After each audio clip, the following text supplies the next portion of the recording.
Yo les amis, bienvenue sur Impère Digital, nouvelle petite vidéo aujourd'hui. Je vais vous reparler de l'importance pour moi et de l'avantage. Là, je viens de faire un truc qui m'a fait penser à ça. L'avantage, les amis, les avantages de se lancer dans un business legit, dans un vrai business, dans un business qui apporte réellement de la valeur à ses clients.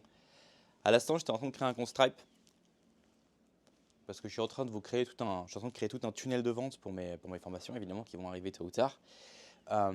Et je suis en train de créer donc des comptes Stripe, je suis en train d'utiliser des plateformes en fait qui vont me permettre de monétiser, qui vont me permettre, comment dirais-je, de créer voilà, toute ma structure de vente pour monétiser ce que je fais sur YouTube. Et je me suis rendu compte d'à quel point en fait c'est tellement plus facile de s'inscrire sur ces plateformes, en particulier tout ce qui a trait à comment dirais-je, la monétisation, etc. C'est tellement plus facile quand on a un vrai business de s'inscrire sur ces plateformes. Je vais vous expliquer pourquoi. Voyez-vous, quand vous allez vous inscrire sur ces plateformes, déjà, simplement pour créer un compte, on va vous demander toute une série d'informations. On va demander le nom de votre société, on va demander le nom, peut-être votre numéro de TVA, votre numéro de série. On va vous demander toutes ces questions-là. Et c'est vrai que moi, quand j'étais plus jeune, par exemple, et que j'essayais de setup cette plateforme-là et que je tombais sur ces questions, ça m'énervait énormément parce que je n'avais pas de vraie société, je n'avais même pas de vrai site internet. Donc, il y a certaines plateformes d'ailleurs qui vont vous demander spécifiquement de mettre le nom de votre site internet. Et il y a même des plateformes qui vont aller voir sur votre site internet pour s'assurer que ce que vous vendiez soit légitime, que ce ne soit pas une escroquerie, que ce ne soit pas un business un peu shady. On va en parler d'ici une seconde. Et donc ça m'énervait profondément quand on posait ces questions parce que malheureusement j'avais rien de tout ça. Parce que j'ai monté un truc à partir de voilà avec 3 clopinettes, avec trois allumettes, j'avais pas de site internet, j'avais pas de société. Donc ce que j'ai essayé de faire, c'est ou bien certains sites vous laissaient, c'était optionnel, le champ était optionnel, ou bien le champ était obligatoire. Donc j'allais chercher des faux numéros de TVA, des faux numéros de Siri, j'ai cherché quel que soit le numéro qui demandait d'ailleurs. Je cherchais le format et j'essayais de mettre un faux numéro pour qu'on me laisse créer mon compte, pour qu'on me laisse effectivement passer à l'étape d'après. Ce qui tôt ou tard allait créer des ennuis parce que ou bien la plateforme va se rendre compte après parce qu'ils font des vérifications en background que c'est un faux numéro, donc ils vont vous bloquer. Ensuite vous allez vouloir mettre le vrai numéro une fois que vous aurez ouvert votre société, mais ça va être difficile parce qu'ils ils se sont dit ok ce gars-là, ils connaissent votre nom et votre prénom, ils vous ont peut-être demandé votre carte d'identité. Ils vont se dire ce gars-là, on sait déjà qu'il avait essayé avec un faux numéro, donc déjà dans leur base de données vous êtes tagué, vous êtes flag. Donc il va falloir supplier, faire des pieds et des mains. Ou bien effectivement, peut-être qu'ils vont vous laisser changer le numéro, mais ça va demander des démarches supplémentaires, ça va être relou. Alors que c'est vrai que quand vous avez juste une vraie société avec des vrais numéros, que vous êtes basé dans un endroit qui n'est pas bizarre, et que effectivement vous avez tout ça en place, c'est tellement plus facile de s'inscrire sur ces plateformes, les amis. Je vais vous prendre un autre exemple. Par exemple, moi, vous savez que dans ma carrière de freelance en informatique, j'ai été amené à travailler pour différentes sociétés, dont certaines qui travaillaient justement avec des données financières.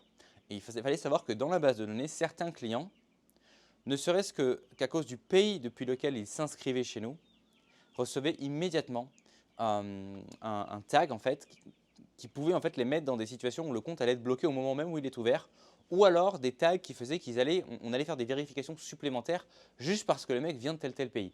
Je vais prendre des exemples un peu clichés, mais par exemple Afghanistan, par exemple Russie en ce moment, vous venez de pays comme ça, automatiquement, dès que vous allez commencer à vouloir gagner de l'argent sur Internet, ça va être plus compliqué. Je sais qu'aucun d'entre vous ne fait partie de ces pays-là, mais c'est juste un exemple que je vous montre pour vous dire que simplement le pays depuis lequel vous avez créé votre société peut être impactant effectivement pour ces plateformes-là. Qui, par exemple, si ces plateformes se rendent compte qu'il y a, tiens, c'est bizarre ce mois-ci ou ces 6 derniers mois, il y a eu beaucoup de scammers qui viennent tous du même pays et qui vendent tous les mêmes produits et que vous cherchez à faire la même chose, peut-être que vous, dommage pour vous, vous n'êtes pas le scammer, mais vous allez être considéré comme tel. Vous allez être considéré comme un profil à risque. Oui. Alors que si vous avez une vraie société, que vous n'êtes pas dans une destination bizarre, ce sera beaucoup plus facile de s'inscrire sur ces plateformes et les probabilités d'être bloqué seront beaucoup moins élevées. Alors il ne faut pas se mentir, des fois il y a des gens qui ont des business complètement légitimes et qui finissent quand même par être bloqués. On ne sait pas pourquoi, ils doivent entamer des démarches, c'est relou. Ça fait partie du monde de l'entrepreneuriat, les amis. Il y a même des gens qui sont monsieur et madame tout le monde. Madame Michu, elle est salariée à la mairie et pour une raison X ou Y, elle a touché un héritage. La banque bloque l'héritage, il faut faire des pieds et des mains pour justifier. Ça arrive à tout le monde.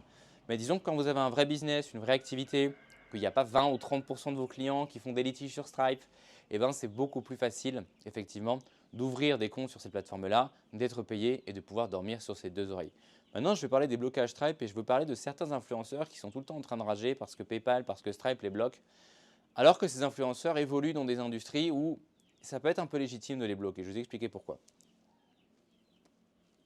Déjà, quand vous allez vous inscrire sur ces plateformes, si vous regardez bien, que ce soit des plateformes, des processeurs de paiement comme Stripe, comme PayPal, ou que ce soit des plateformes qui sont assimilées, mais ce n'est pas exactement la même chose, comme des plateformes qui vont permettre de vendre des produits digitaux. Je prends un exemple au hasard, par exemple Podia, par exemple, je ne sais pas moi, qu'est-ce qu'il y a, Teachables, Kajibi, etc. Il faut savoir que lorsque vous allez vous mettre sur ces plateformes, il y a des produits qui vont être régulés. C'est-à-dire que ces plateformes ne regarderont pas d'un même œil une personne qui vend des formations, par exemple sur Airbnb, au hasard, hein, ou des personnes qui vendent des formations qui sont liées à la crypto-monnaie, qui sont liées à OnlyFans. Vous connaissez OnlyFans. Les plateformes ne vont pas avoir du même œil en fonction du type de business que vous faites.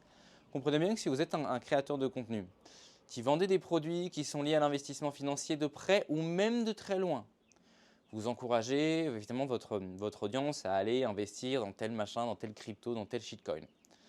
En même temps, la personne dans son marketing, elle est très agressive, elle vend du rêve, elle est tout le temps en train de se montrer dans des Lamborghini, etc. Automatiquement, les clients vont avoir une certaine attente. Même si le créateur de contenu lui-même, il se croit malin, il se croit hyper intelligent parce qu'il dit ah bah moi je vous ai jamais promis que vous allez devenir millionnaire. Oui, mais tous les jours tu montes des shorts sur Instagram, mon ami, où tu es dans une Lamborghini et tu dis à tes clients qu'ils vont pouvoir arriver à ce stade-là en s'inscrivant à ton groupe de trading ou je sais pas quoi. Donc eux, si vous les confrontez directement, ils vont toujours être en train de vous dire que ah mais moi j'ai jamais rien promis, de toute façon mes conditions générales de vente sont carrées. Ah oui, mais vous n'allez pas avoir Stripe avec des stratégies pareilles.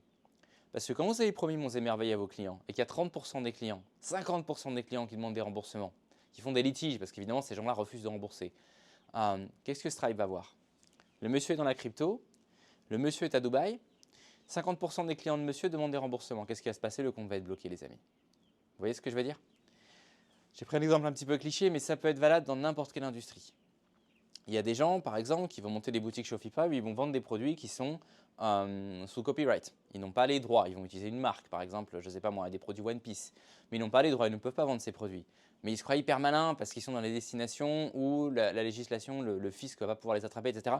Entre vous et moi, j'ai horreur du fisc. Je déteste tous ces connards qui cherchent à vous voler votre argent, tous ces fonctionnaires qui cherchent à vous empêcher de faire du business. Ceci étant dit, il y a peut-être 1% ou 2% de ce qu'ils font qui est un petit peu légitime. Je prends un exemple, mais si vous vendez des produits One Piece et que vous faites beaucoup d'argent, c'est parce que vous êtes un génie. C'est parce qu'il n'y a pas de concurrence. Et pourquoi il n'y a pas de concurrence? Parce que ce que vous faites est interdit, tout simplement. Donc, ces gens-là, effectivement, vous vendent des produits qui sont sous copyright, ils vont gagner de l'argent, mais ils ne sont pas en France, donc c'est difficile pour la société en question de les attraper, et ils se croient hyper malins. Et oui, mais peut-être que ce qui va commencer à se passer avec le temps, c'est que la société en question, la maison mère de One Piece, je prends l'exemple au hasard, hein, va commencer à faire des poursuites et à dire ce créateur-là, ce site-là, ils vendent des produits qui sont interdits. Tôt ou tard, ça va remonter chez Stripe. Et Stripe, il va voir quoi? Il va voir que les paiements qui arrivent jusque chez nous de la part de cette société, en fait, il y a des litiges, la société a ouvert un procès. Et les amis, même si le procès, vous n'avez pas été condamné, même si vous réussissez à vous magouiller, vous réussissez à ne pas être condamné, ou bien vous faites en sorte que ça dure des années, le procès dure des années, ils n'arrivent jamais à vous attraper, Stripe, il n'en a rien à foutre de tout ça. Il voit quoi? Il voit que vous vendez un produit, il voit qu'il y a la maison mère de One Piece qui n'est pas contente parce qu'il y a des problèmes au niveau des droits d'auteur, il va directement vous bloquer, les amis. Toutes ces galères-là, vous pouvez les éviter en ayant un business legit, les amis. Je vous ai expliqué la différence entre vendre des petites cochonneries très rapidement avec des publicités un peu mensongères sur Facebook, ou pareil, hein, il y a des gens qui sont très forts, qui vont inventer des stratégies parce que vous savez, sur Facebook, quand vous faites une pub sur Facebook, la page sur laquelle les clients vont tomber ne peut pas être une page de vente avec du marketing agressif. Je prends un exemple très simple, quelque chose qui est interdit, c'est ce qu'on appelle les comptes à rebours. Si sur votre page, il y a un compte à rebours qui dit à votre client, vous avez 24 heures pour acheter, si vous mettez une publicité sur Facebook, le client tombe sur une page avec un compte à rebours, votre compte va être bloqué. Il y a des gens qui savent, qui font ce qu'on appelle des bridges, donc des pages sur lesquelles il n'y a pas un compte à rebours, qui va elle-même mener à une page où il y aura un compte à rebours. Et comme le vérificateur de Facebook ne va pas directement, ne va pas cliquer, ne va pas aller sur tout le funnel, il ne va peut-être pas se rendre compte qu'in fine, il y a un compte à rebours, donc vous ne serez pas bloqué. Donc les gens réussissent à créer des zones grises comme ça pour continuer à faire des publicités et éviter, on va dire, de se faire avoir par les blocages de Facebook. Il y a aussi des gens qui sont pour le coup de très très gros influenceurs, généralement en Amérique, qui connaissent des gens qui sont chez Facebook et qui vont directement être capables de négocier en background pour que le vérificateur Facebook laisse passer leur page. Alors que si un petit créateur faisait la même page, la page ne passerait pas. C'est dégueulasse, mais c'est comme ça que ça fonctionne, les amis. Pourquoi je vous dis tout ça? En ayant un business légitime où vous prenez réellement soin de vos clients, vous ne mentez pas à vos clients, quand vous dites à vos clients satisfait, remboursé, c'est réellement satisfait, remboursé, vous allez éviter toutes ces galères, les amis. Vous allez pouvoir tranquillement, vous allez arriver sur la page de Stripe, par exemple, on va vous demander les numéros, on va vous demander votre business. Vous allez pouvoir donner ces informations-là. On va vous dire, il manque tel papier, il manque tel document. Mais il vous suffit d'envoyer un email à votre comptable ou à votre avocat. Et dire, ils ont besoin du document qui prouve la création de la société. L'avocat vous envoie ça dans l'heure, vous envoyez ça à Stripe, il n'y a aucun problème. Prenons un autre exemple. Si vous subissez un blocage sur Stripe et que vous considérez qu'il n'est pas légitime, vous pouvez en parler à votre avocat si vous en avez un. Alors je sais que beaucoup de gens, vous allez me dire, mais là tu me parles d'avocat Alex, c'est des trucs de gros businessmen, moi je suis au tout début, j'ai jamais fait de business, j'ai pas d'avocat, tout ça me fait peur, j'ai envie de quitter la vidéo. Les amis, ne vous laissez jamais impressionner par la législation, ne vous laissez jamais impressionner par le jargon. Il y a des gens qui vont chercher à vous impressionner, à vous faire peur. Vous savez, il y a des gens qui sont plombiers, ils ont 4 clients, ils changent des robinets, ils ont un avocat et un comptable. Il n'y a rien de plus simple. À partir du moment où vous allez lancer une boîte, vous allez voir à quel point c'est simple de simplement commencer à avoir une relation avec un avocat, commencer à avoir une relation avec un assureur, commencer à avoir une relation avec un comptable. Et après, l'avantage, c'est que vous avez les numéros de ces gens-là de votre téléphone. Si vous avez le moindre problème, vous pouvez les contacter. Ça ne veut pas dire qu'ils feront tout gratuitement pour vous, évidemment. Mais si vous êtes en litige avec ces plateformes-là et que vous considérez que c'est illégitime et que ça empêche votre business de fonctionner, c'est quand même beaucoup plus simple de prendre son téléphone, d'aller sur WhatsApp, de dire « Salut, j'ai un problème, machin, est-ce que tu peux m'aider ?» Et votre avocat va commencer à envoyer des lettres à cette société, avec sa société d'avocat en tant qu'avocat. Et vous allez voir que les sociétés vont réagir beaucoup plus vite à ces lettres-là qu'à vos emails à vous.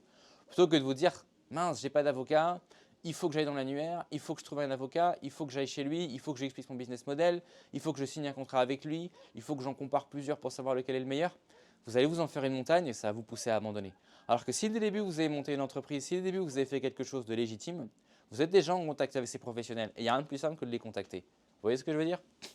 Moi, vous savez que j'ai bossé en call center. En call center, on avait une règle très simple. Les gens nous appelaient pour dire, par exemple, la vitre est cassée. Le téléphone est tout neuf, il a 3 ans. On leur disait, monsieur, le téléphone, s'il a 3 ans, il n'est plus considéré comme neuf, la garantie c'est 2 ans. Nous, personnellement, un téléphone qui a plus de 2 ans, je ne leur disais pas agressivement comme ça, mais l'idée c'était ça. Je disais, monsieur, la garantie est de 2 ans, si le téléphone a plus de 2 ans, il n'est plus assuré. Et en plus, si vous regardez bien, la garantie ne couvre pas les vitres cassées.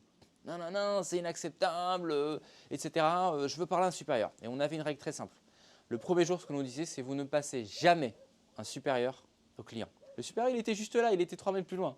On nous disait, vous ne passez jamais le supérieur au client. Il y avait 2 exceptions à cette règle. Si le client connaît déjà le nom du supérieur et qu'il nous dit, je veux parler à Andrea, la meuf s'appelait Andrea. Je veux parler à Andrea, j'ai déjà parlé avec elle, je veux être en relation avec elle directement. Elle m'a dit que c'était à elle qu'il fallait que je parle. Là, je vais aller chercher Andrea.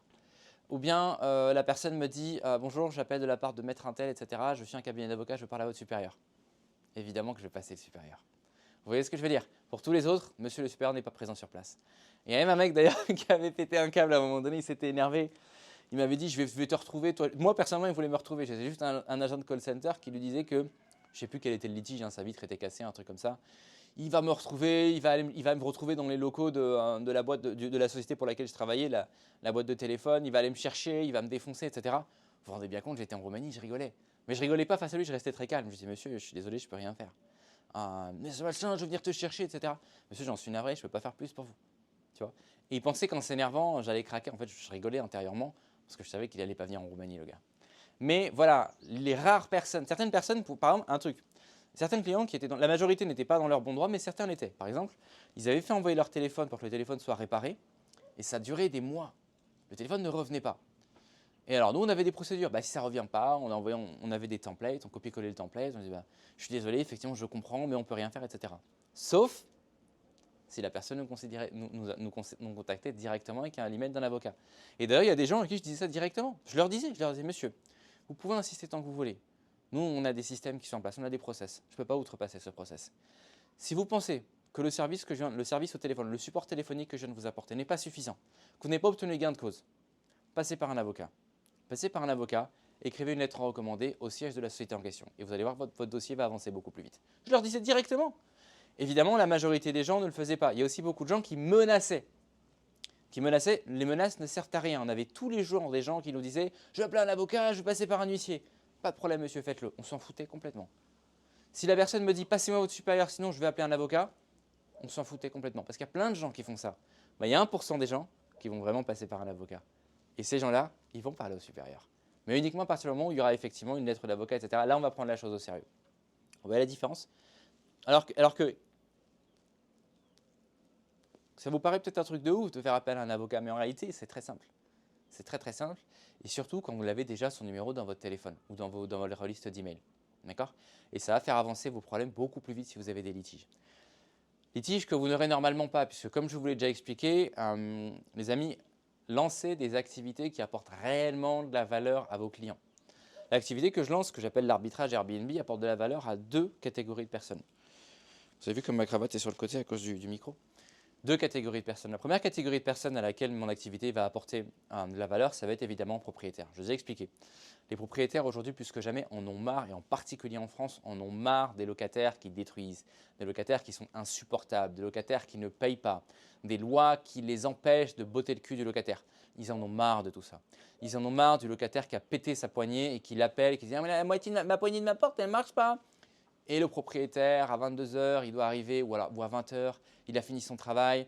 Ou bien il est peut-être retraité, mais des fois ils ne le sont pas. Il doit arriver avec sa caisse à outils, il doit aller chez Leroy Merlin, il doit acheter une poignée, il doit remplacer la poignée pour un locataire qui l'a cassé. Ils en ont marre de tout ça. Moi, ce que j'apporte à ces gens-là, c'est une tranquillité d'esprit. Parce que mes clients sur Airbnb, s'ils pètent la poignée, je leur envoie directement une facture, je fais venir un professionnel. Donc ils ne vont pas péter la poignée, vous comprenez? D'ailleurs, il y en a un qui m'a pété la machine à café, là on va la lui faire payer. S'il y a des petites urgences comme ça, le poignet cassé, de télécommande qui marche plus, on s'en occupe pour le propriétaire. Donc il a une tranquillité d'esprit immense. Son appartement ne sera jamais abîmé. Pourquoi? Parce que j'ai besoin moi-même pour faire tourner mon activité que l'appartement soit nickel. Donc vous comprenez que ça apporte énormément de valeur aux propriétaires. Certains propriétaires ne le comprennent pas, c'est leur problème. D'autres propriétaires sont très contents de travailler avec des sociétés comme la mienne. Et lorsque ça fait plusieurs mois, voire plusieurs années qu'ils travaillent avec moi, ils commencent à me dire « Je vais investir dans un nouvel appartement, est-ce que tu veux le prendre ?» Vous voyez? Il y a une deuxième catégorie de personnes à laquelle nous apportons de la valeur, ce sont évidemment les gens qui vont booker nos appartements sur Airbnb. Ça va être par exemple les consultants, les professionnels qui viennent pour une mission d'1 mois, 2 mois, 3 mois. Ça va être les touristes qui viennent en vacances. Ça va être les gens qui viennent par exemple dans une ville étudiante pour voir leur fils ou leur fille. Que ce soit pour les voir pendant les vacances, que ce soit pour les installer. La ville dans laquelle je travaille est une ville étudiante et on a tous les jours des Français qui viennent, enfin pas tous les jours, pardon, tous les ans, des Français qui viennent s'installer ici pour inscrire par exemple leur fille ou leur fils à la faculté de médecine d'ici ou la faculté de vétérinaire. C'est comme ça moi-même que je suis arrivé au tout début, rappelez-vous, en Roumanie. C'est des gens qui vont vouloir prendre des logements pour 1 mois, pour 2 mois. Tous ces gens-là, on met à leur disposition des logements de très grande qualité à des prix très abordables. Alors évidemment, prix abordable, ça ne veut pas dire la même chose pour tout le monde. Mais ce que je veux dire, c'est que plus il y a d'Airbnb sur le marché, moins c'est cher pour ces gens-là, puisque déjà ça fait de la concurrence aux hôtels. Puis c'est tout simplement la loi de l'offre et de la demande, les amis. Plus il y a de listings sur le marché, plus le prix va mécaniquement baisser. Donc en mettant sur le marché des appartements à la disposition de ces gens-là, ça permet à ces gens-là, on a dit les touristes, les parents, les businessmen, d'avoir accès à des logements pour moins cher. Et donc, un tel, ça va lui faciliter ses vacances, un tel, ça va lui faciliter l'installation de ses enfants, un tel, ça va lui faciliter son business parce qu'il va pouvoir venir plus régulièrement, etc. Ça diminue ses coûts. Donc, vous voyez, on apporte de la valeur à ces deux catégories de personnes-là. C'est un vrai business. Et d'ailleurs, maintenant, on apporte de la valeur à une troisième catégorie de clients. Vous avez deviné lesquels? C'est vous, les amis. Certains d'entre vous, ceux d'entre vous qui en avaient marre d'être bloqués dans le salariat, d'être enchaînés, d'être tous les jours l'esclave d'un patron, de ne pas pouvoir exprimer votre potentiel, de ne pas pouvoir utiliser vos idées. Moi, dans mes business, j'ai tous les jours des idées et je peux les utiliser. Alors que dans le salariat, c'est vrai qu'on est obligé un peu de faire ce qu'on nous dit de faire. Vous comprenez la différence? Ceux d'entre vous donc, qui voulaient vous libérer, je vous ai expliqué pourquoi pour moi, l'arbitrage est le business numéro 1 à lancer. Pour une raison très simple. Les frais de lancement sont extrêmement faibles et vous avez une garantie totale de revenus et vous pouvez vous assurer que vous allez être rentable en moins de 10 minutes en utilisant les plateformes, j'en ai déjà parlé, comme RDNA, comme PriceLab. Vous allez savoir exactement combien vous allez gagner. Et non seulement vous n'avez pas besoin de capitaux de départ élevés, non seulement vous pouvez savoir exactement à la virgule près combien vous allez gagner, vous avez une garantie totale de revenus, mais en plus, le business peut commencer à être rentable en 30 jours, les amis. Il vous faut moins de 30 jours, moi je mets moins de 30 jours entre le moment 0 où je commence à prospecter et le moment, l'étape numéro de 0 à 1, on va dire de A à Z, de A où je commence à prospecter à Z où l'appartement est mis sur Airbnb, où je commence à avoir mes premiers revenus, eh bien il me faut moins de 30 jours, les amis. Et vous pouvez faire la même chose. Pour ceux d'entre vous que ça intéresse, vous avez une vidéo de présentation gratuite en description où je vous montre les étapes de A à Z, de la prospection à comment convaincre les propriétaires. Je vous explique pourquoi pour moi c'est le business model le plus important à lancer, pourquoi c'est un business model qui est particulièrement adapté aux aspirants entrepreneurs, à ceux qui veulent se lancer dans l'entrepreneuriat mais qui ne veulent pas prendre de risques et qui veulent une garantie de revenus. J'explique toute une série de choses, soyez gratuit en commentaire. Donc n'hésitez pas à checker le lien en description pour ceux qui veulent se lancer là-dedans. Donc évidemment, vous êtes la troisième catégorie de personnes à qui j'apporte réellement de la valeur. Et quand je dis apporter de la valeur, les amis, ce n'est pas juste voilà la formation, tu l'achètes et tu vas te faire foutre. Je réponds aux questions sur YouTube, je réponds aux questions sur Twitter. Vous voyez, j'aide vraiment les gens à se lancer là-dedans. Pour le moment, je ne fais pas encore de session de coaching parce que je n'ai pas vraiment le temps. Si je devais regarder combien je gagne tous les mois réduire ça au nombre d'heures et vous donner mon taux horaire, ce serait peut-être pas forcément intéressant pour vous. Si je vous dis qu'une heure de session de coaching avec moi, c'est 250 €, il y a des gens qui vont trouver que c'est un peu cher. Mais sauf que pour moi, si je mettais le coaching à 20 € par heure, ça n'aurait aucun sens pour moi. Je perdrais de l'argent, je perdrais du temps. C'est pour ça qu'il n'y a pas de coaching pour le moment, mais profitez-en puisqu'il n'y a pas de coaching, donc je réponds aux questions gratuitement sur YouTube et sur Twitter. Et par email également, pour ceux d'entre vous qui me contactez par email. Donc voilà les amis, lancez un business legit, ayez de véritables structures qui sont en place. Ne vous laissez jamais impressionner, ne vous laissez jamais ralentir, ne vous laissez jamais intimider par des mots comme législation, avocat, comptable, société, est-ce que j'ouvre une SASU ou une EURL ou est-ce que je me mets en micro-entrepreneur? Oh, comme c'est compliqué. Non les amis, c'est extrêmement simple. Lancez-vous dès aujourd'hui les amis, n'attendez pas que les étoiles s'alignent, n'attendez pas d'avoir toutes les clés en main. Lancez-vous dès aujourd'hui. Si vous voulez une explication étape par étape pour savoir exactement comment on fait pour se lancer dans le business que je pratique, l'arbitrage, le lien est en description. Vous avez une vidéo de présentation gratuite où je vous explique le business model, chacune des étapes. Et pour ceux d'entre vous qui veulent aller plus loin ou qui veulent lancer peut-être un autre business, ça se passe dans ma newsletter. Vous savez que tous les jours sur ma newsletter, je vous envoie des conseils concrets et actionnables pour effectivement vous lancer dans l'entrepreneuriat. Voilà les amis, on arrive au terme de cette vidéo. Votre liberté est à portée de main, les amis. N'attendez pas demain. N'attendez pas que les étoiles s'alignent. N'attendez pas d'être prêt. Vous ne serez jamais prêt. On n'est jamais prêt à se marier. On n'est jamais prêt à avoir un enfant. Et on n'est jamais prêt à lancer un business. Faites-le dès aujourd'hui. Si vous avez des questions, ça se passe en commentaire. Sinon, on se retrouve la prochaine fois pour un nouvel épisode sur Ampere Digital. Ciao les amis.